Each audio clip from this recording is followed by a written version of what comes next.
Então, retomando o nosso conteúdo, detalhar um pouquinho mais sobre os equipamentos de proteção individual.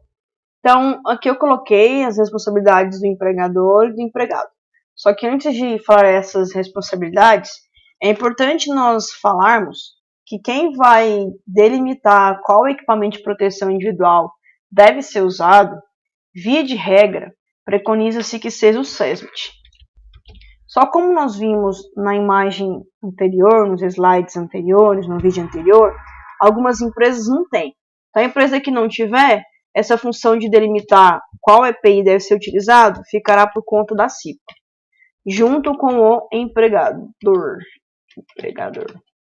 E se na empresa, se for uma empresa pequenininha, a função de delimitar qual EPI devemos utilizar é exclusivamente do empregador. Ok? Bom, sabendo-se disso, deixa eu ver se eu consigo aqui. Qual que é a função de cada um, né? A função, então, do empregador e a função do empregado. A função do empregador, ele tem que adquirir, e claro, adquirir equipamentos de proteção individual que tenham lá o certificado de aprovação do Ministério do Trabalho.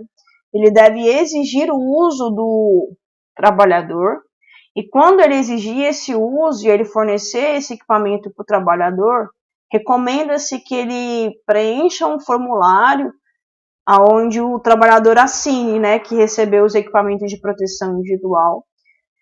Fazer orientação e treinamento com frequência, não só quando o trabalhador entrar a primeira vez, mas com frequência. Substituir quando estiver danificado, né? Então, é função dele substituir, mas para isso alguém tem que comunicar. Aí já entra a função do trabalhador. Então, a função de comunicar já é do trabalhador. E fazer a higienização e manutenção periódica, né? A limpeza do equipamento, a manutenção periódica é função do empregador. Então, por exemplo, muitos hospitais, eles têm lá a lavanderia deles, né? Aí os próprios aventais, toucas que não forem descartáveis, tudo é lavado no próprio hospital, que faz lá a sua higienização e manutenção periódica. Função do trabalhador. Usar, né? Mas usar de acordo com a finalidade. Então, em épocas de coronavírus, a gente está vendo pessoas utilizando touca como máscara. Então, não é a finalidade correta. Pode ser que não previna corretamente, porque vai ficar lá alguns espaços, né? Então, usar de acordo com a finalidade que foi prevista e estipulada. É função do empregado guardar e conservar da maneira possível e correta esse equipamento de proteção. Comunicar danos ao empregador para que ele faça a substituição e cumprir as determinações, né? Por exemplo, a determinação de fazer o treinamento correto, de utilizar esse equipamento de maneira correta, né? E, claro, também de fiscalizar os outros colegas de trabalho que estiverem utilizando os equipamentos de proteção individual. Aqui eu vou dar alguns exemplos de EPIs, tá? Claro que nem todos serão utilizados pelos profissionais de radiologia ou estética. Então, nós temos na NR06, que foi a minha referência, né? Os equipamentos divididos em equipamento de proteção cabeça, tronco, membros superiores, membros inferiores e corpo inteiro. Então, para a cabeça, nós temos os diversos capacetes, né? Que são muito utilizados na área da engenharia civil, por exemplo, né? Mineração também. E nós temos também o capuz. Aí nós temos esse capuz e esse capuz. Esse capuz, ele pode ser usado em algumas áreas de saúde, tá? Para prevenir o contato com agentes biológicos. Contra agentes biológicos e químicos. Então, esse capuz, ele é feito de material mais impermeável, né, e resistente. E também esse capuz aqui é um exemplo dos bombeiros. Os bombeiros usam um capuz desse, só que no caso é um capuz resistente ao fogo, né? Bom, além dos equipamentos de proteção para a cabeça, que são os capacetes e os capuzes, né, dependendo de onde você trabalhar, Nós temos também os equipamentos de proteção da cabeça, que são os óculos. Aí aqui tem diversos óculos, né? De acordo com o ambiente de trabalho. E aqui eu coloquei um bem semelhante que na radiologia nós discutimos e eu mostrei em sala de aula, né? Que é o óculos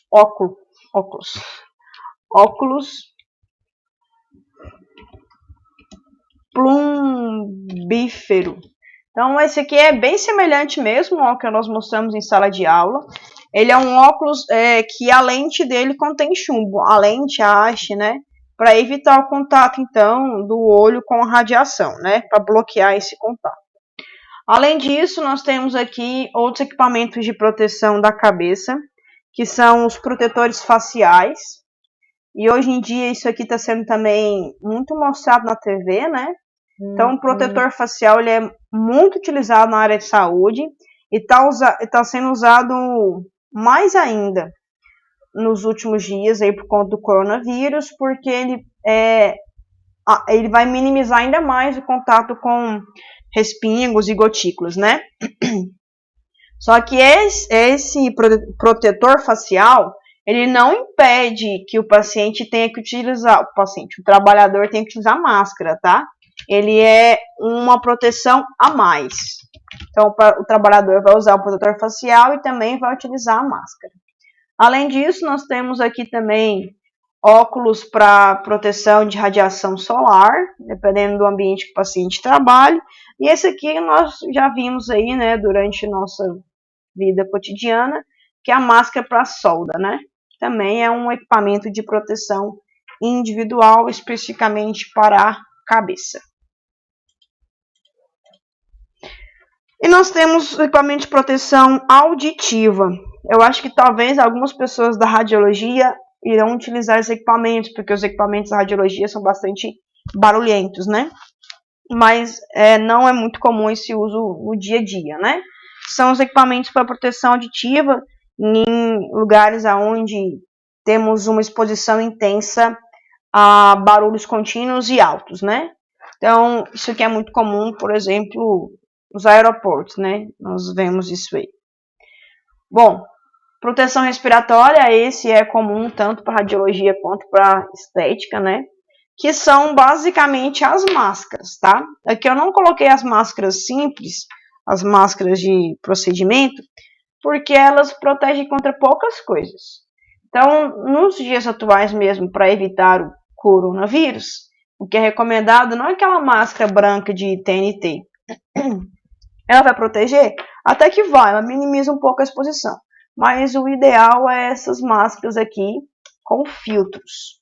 Aí nós temos as máscaras semifaciais, né, porque cobre parte da cabeça só, com filtro. Aí tem um filtro PFF1, PFF2 e PFF3, né? Sendo que a primeira, A1, ela vai proteger contra poeiras e névoas. Eu vou colocar aqui. Poeiras e névoas. Então já seria útil, no caso, para evitar respingos, né? Aí as demais, elas também são contra poeiras e névoas. Só que a diferença é que, por exemplo, a FF2, né? Ela protege contra poeiras, névoas e fumaça, né? Então, ela em algumas situações seria melhor. A 2. A 3, ela vai proteger contra poeiras, névoas, fumos e vou escrever. Radionuclídeos. Substâncias radioativas, né? Contra, então, radiação. Então, ela é uma máscara melhor, né?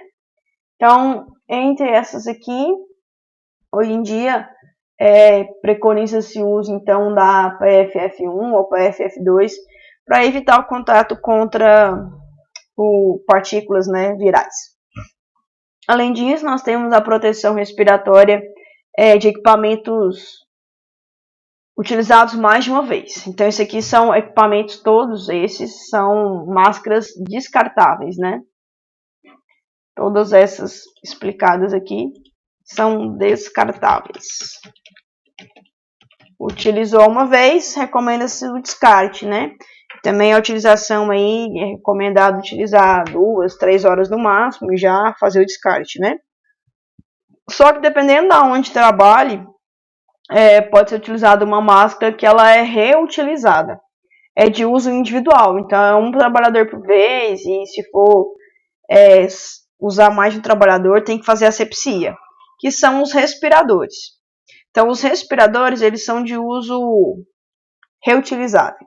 Aí nós temos respirador 1/4 facial, semifacial com 2 filtros, né? Então, esse aqui eu cheguei já a utilizar quando tem que manipular algum equipamento ou produto, né, irritante, e que essas máscaras não seriam suficientes. Então, essas aqui, elas protegem muito mais, tá?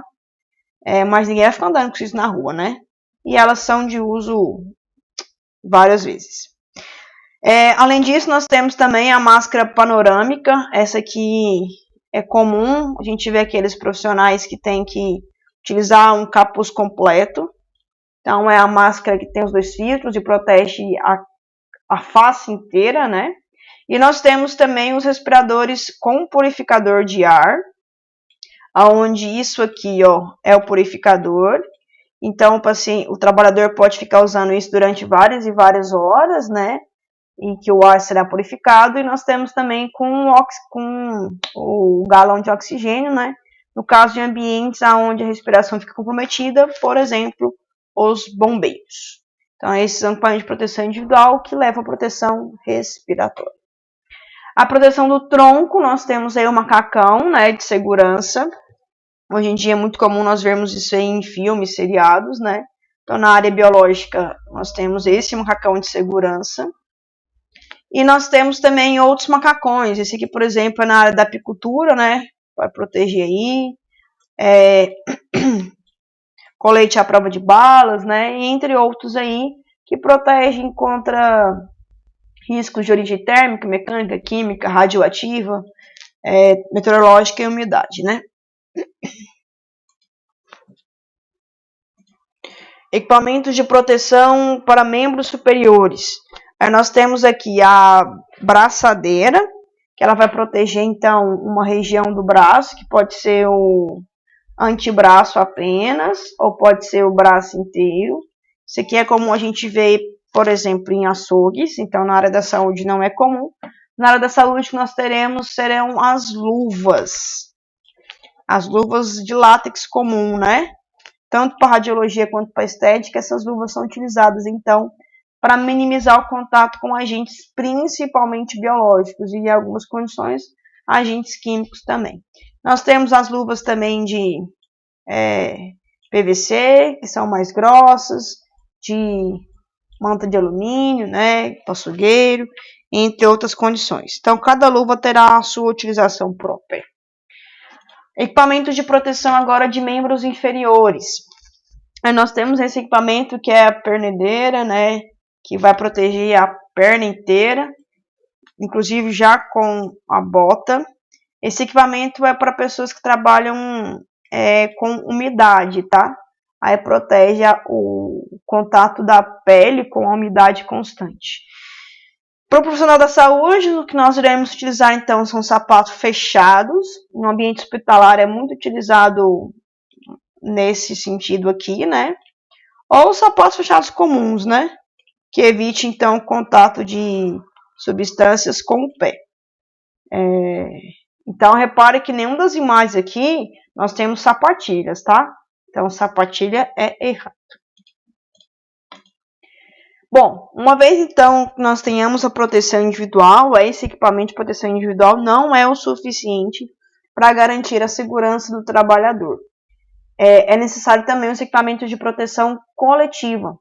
Os equipamentos de proteção coletiva, eles são definidos e estabelecidos, se não me engano, pela NR9. E esses equipamentos, eles são dispositivos que visam eliminar ou minimizar, apesar de estar lá escrito eliminar, né, eu enfatizo que não é possível eliminar, é possível reduzir o risco de acidentes de trabalho e doenças ocupacionais. Trata-se de ferramentas ou sistemas, né, para proteger o coletivo. Mesmo que o uso dele seja de uma pessoa por vez, ele vai proteger várias pessoas. Então, por exemplo, um chuveiro. Você não vai colocar aqui 20 pessoas embaixo de uma ducha de segurança, né? Que é o nome correto. Vai colocar uma por vez. Só que esse equipamento pode ser usado várias vezes e por várias pessoas diferentes. Então, ele é de uso individual, mas é de ampliação, né, para proteger o coletivo. Então, até coloquei, possam ser equipamentos de uso individual compartilhados pelo grupo. Então, a ducha de segurança é um exemplo de equipamento de proteção coletiva, assim como o lava-óleos. Aqui nós temos o lava-óleos, que também é de proteção coletiva. O kit de primeiros socorros, sendo que esse kit tem que definir quem é o profissional habilitado para utilizar esse equipamento, né? E os sprinklers, eu não sei falar muito bem isso aqui. Então, nos ambientes de saúde é obrigatório ter isso aqui, que são aqueles equipamentos que detectam a fumaça e já jogam água para acabar o incêndio, né? E algumas pessoas irão trabalhar com esse equipamento. Isso aqui, ó, é capela ou câmara de fluxo laminar. Capela ou câmara de fluxo laminar. Ela protege, então, o trabalhador de ter o contato direto com uma substância química. Então, olha aqui.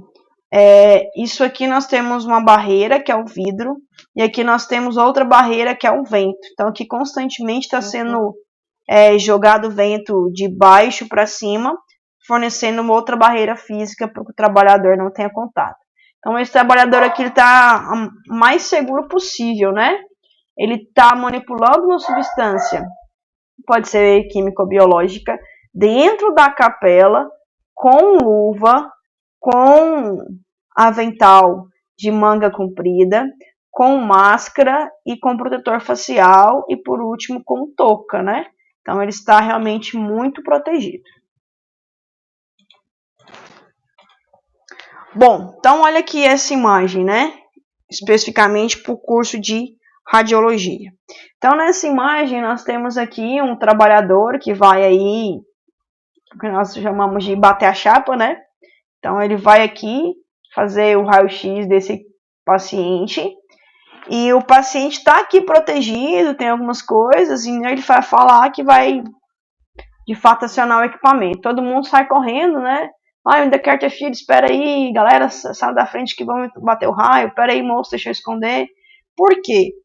A radiologia, além de tudo isso que eu expliquei anteriormente, ela vai ter alguns equipamentos próprios para os riscos físicos radiológicos. Então, os equipamentos que eu vou mostrar na imagem seguinte são os equipamentos de proteção individual próprios da radiologia, para proteger tanto o trabalhador quanto também em algumas situações o paciente. Então, próprio da radiologia, nós temos aí o avental plumbífero. Isso aqui a gente até mostrou em sala de aula, vocês pegaram de fato, né? Que vai levar a proteção do corpo inteiro proporcional, né? E alguns desses aventais plumbíferos, eles vão ter que anexado o protetor de tireoide, não é o caso dessa imagem. Nós temos também o protetor de tireoide, porque a tireoide é a glândula mais sensível à radiação, né? Ela pode, inclusive, sofrer destruição ou mutação. E aqui todos são exemplos de protetor de tireoide. Exemplos de aventais, né? Mas que esse aqui, no caso, protege só a região do tronco do abdômen. Esse aqui protege até membros inferiores, né? Protetores de gônadas. Então, para os homens aí, o testículo também é uma glândula muito importante, que pode sofrer mutação. Vou estar na imagem anterior, né? Deixa eu fixar aqui só para a gente explicar. Vou estar na imagem anterior, o cara fala, né? Ainda quero ter filhos. Então, a glândula é importante. Aqui nós temos a luva também plumbífera para alguns procedimentos, também para segurar equipamentos ou até mesmo recém-nascidos, né? E aqui nós temos um avental que já tem um protetor de tireoide acoplado, que é o ideal. Bom, além desse equipamento de proteção individual, a radiologia possui também especificamente o dosímetro, né? Que vai então verificar se esse paciente, desculpa, se esse trabalhador está sendo exposto ao nível de radiação máximo, né? Ou mínimo, não pode ficar ultrapassar, porque é perigoso, né? Então o dosímetro também tem que ser fornecido pela empresa, né? Para verificar se está sendo ou não exposto a essa radiação, e o dosímetro é de uso individual. Bom, aqui eu vou colocar uma imagem no melhor seriado médico. Tô brincando. Essa imagem do YouTube, né, que mostra qual que é a importância do tecnólogo em radiologia. Então, especificamente para o curso de radiologia. E eu peço que vocês prestem bastante atenção. Eu vou colocar aqui só para vocês ilustrarem. Olha, aqui ele está usando um protetor de tireoide. Na verdade, está usando um avental acoplado ao protetor de tireoide. E ele está usando um óculos plumbífero, tá? Eu vou clicar na imagem para vocês verem um videozinho. Ele é bem curtinho. Dá para vocês entenderem a importância dos EPIs para a radiologia. Tem que dar.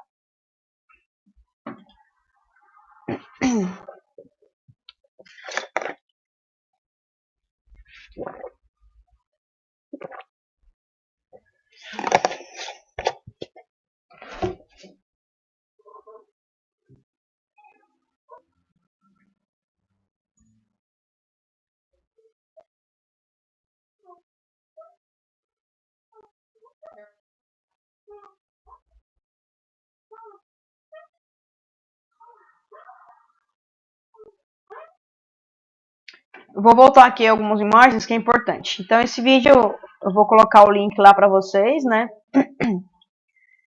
Traduzindo, ele fala que existe muitas modalidades para radiologia, né?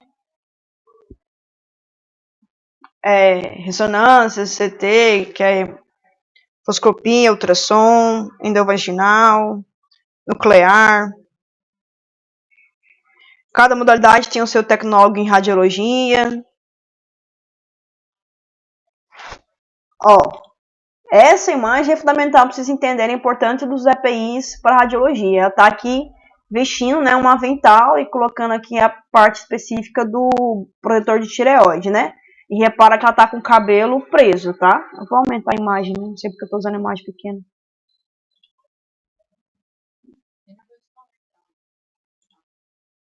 Então, também, todos aí estão com os equipamentos ideais, né, radiológico, inclusive com dosímetro aí exposto.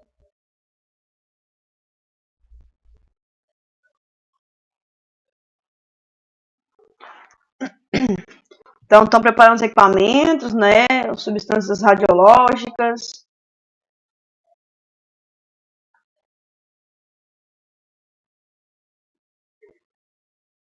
Aí, os aventais plumbíferos, né.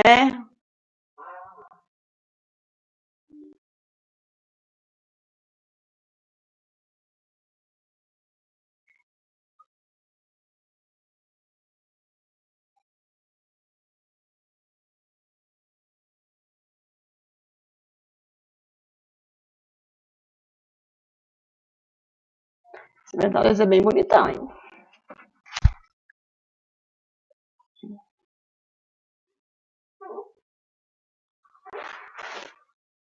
Bom, então esse vídeo aí mostra a importância do profissional de radiologia, né? Eu achei importante mostrar para deixar claro.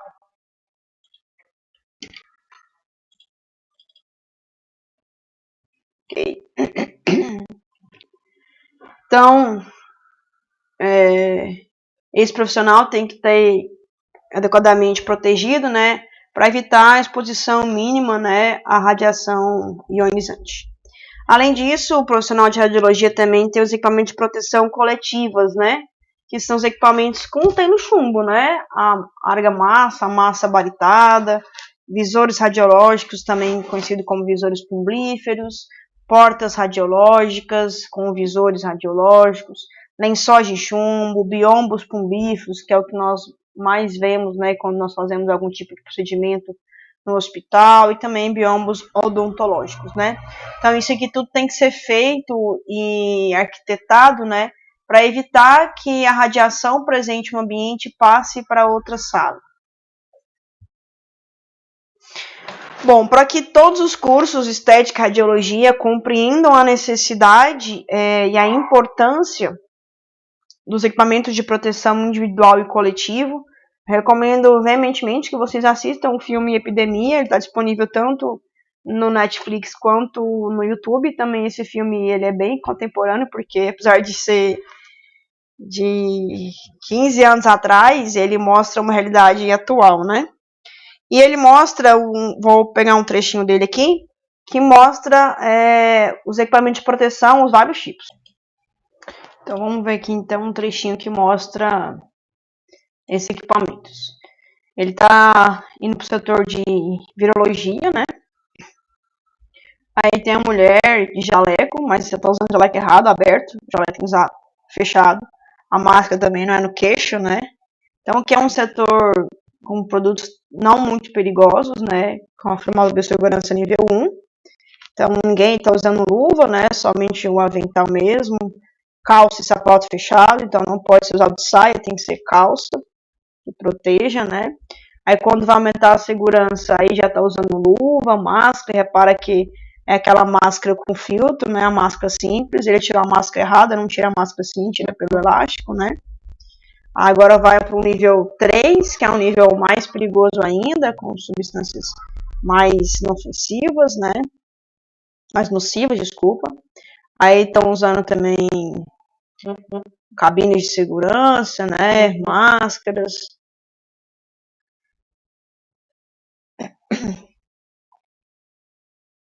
Repare, tá usando macacão. A máscara dele é aquela máscara de filtro, que é mais. Pode ser usada várias vezes e ela filtra melhor o ar, né? Protegendo a pessoa.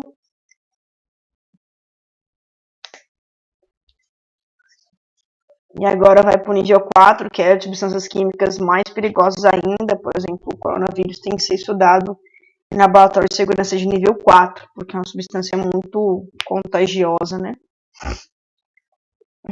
Tem toda uma segurança específica para entrar, não pode entrar em qualquer lugar, né? E vão reparar que além de ter o avental, o macacão inteiro, como a gente está vendo na imagem aí, eles têm um macacão mais impermeável, né? É o que costumamos ver em alguns filmes de ficção científica, por exemplo, quando tem contato com ETs. Então é um ambiente muito mais seguro e tem que inflar esse macacão para ver se não está tendo nenhum vazamento, né? Aí esse macacão está utilizado e tem todo o suporte aí, que é essa mangueirinha vermelha vai fornecer oxigênio então para os trabalhadores que vão entrar nessa câmara, então garantindo o mínimo contato da pessoa, né? Aí o perigo agora é quando a pessoa sair, se ela sair e não tiver contato ideal, né? Ela pode ter perigo. Então, quem puder ver aí, utilize o termo de maneira sábia, esse filme é muito bom e ele traz vários aspectos de biossegurança.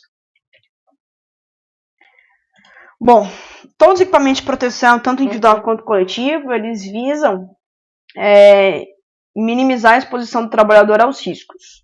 A nossa próxima aula será sobre riscos, então dando já uns spoilers, né, diria assim. Então, os riscos são de 5 tipos, de acordo com a nossa legislação. Eles são riscos químicos, físicos, biológicos, ergonômicos e acidentes. Na ordem, né?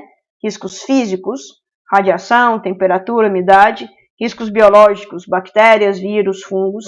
Acidentes, risco de choque, queda, batida, etc.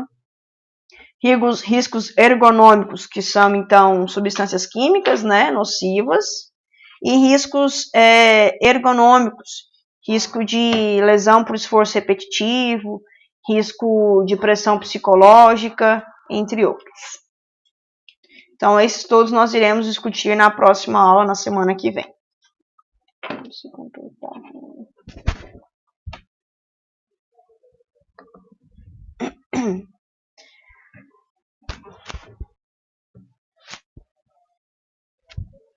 Peraí, que dando um probleminha aqui no computador.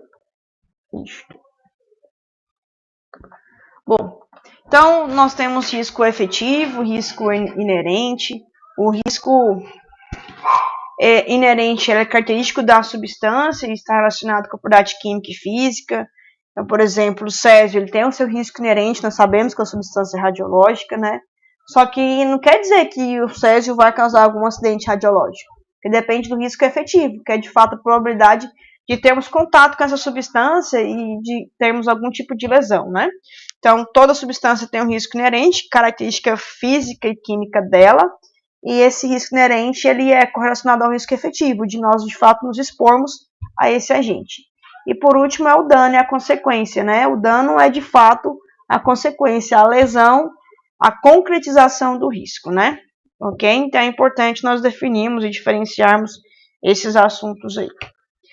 Aí nós temos exemplos de riscos físicos, químicos, biológicos, de acidentes, tudo isso aí nós iremos detalhar na semana que vem, nos próximos vídeos. É muito importante saber, então, que a presença de produtos ou agentes no ambiente de trabalho não quer dizer obrigatoriamente que existe perigo, porque depende de como nós iremos nos proteger e da natureza do produto, da concretização, da intensidade desse produto, né? Então, por exemplo, a radiação solar ela é um risco, é uma radiação. Só que depende de como nós vamos expor essa radiação. Vou expor radiação 10 minutos durante um mês. É pouca exposição. Agora vou me expor durante 5 horas todos os dias. Aí já é muito. Da mesma forma, a radiação sonora, a radiação térmica. Então, o tempo, a intensidade da exposição é muito importante para saber se vai haver ou não lesão. E aqui nós temos, então, o cronograma da disciplina, né? Ih, ficou errado. A próxima aula nossa vai ser sobre riscos, né? Então, próxima aula, riscos, acidentes físicos e químicos. Ficou errado porque não é fogos, tá? Deixa eu ver se eu consigo melhorar. Então, a próxima aula nossa, riscos. Isto aí. E depois, dando sequência a todos os vídeos aí, ok? Bom, para encerrar esse vídeo aí, nós temos que, para validar a presença de vocês, todos deverão então responder lá no disciplina online da Unip sobre equipamentos de proteção individual e coletiva, tá? Fala que é NP1 e NP2, mas por enquanto, nesse tempo de isolamento, nós não estamos preconizando NP1 e NP2 não, tá? Então vocês têm que responder aí 4 questões apenas, 4. Tem várias aí, vocês escolham 4 para responder sobre EPI e EPC, que foi o conteúdo da aula de hoje. Para o curso de estética, vocês deverão também responder o plano de estudo que será enviado, será colocado lá no Classroom, né? Então, o plano de estudo também. E junto com esse conteúdo eu vou colocar algum artigo ou capítulo de livro sobre o assunto da aula de hoje, tá? Fiquem todos com Deus, tenham fé, tenham esperança, que dias melhores virão e não estamos sozinhos, tá? Contem comigo, qualquer dúvida estou à disposição. Até mais, tchau, tchau.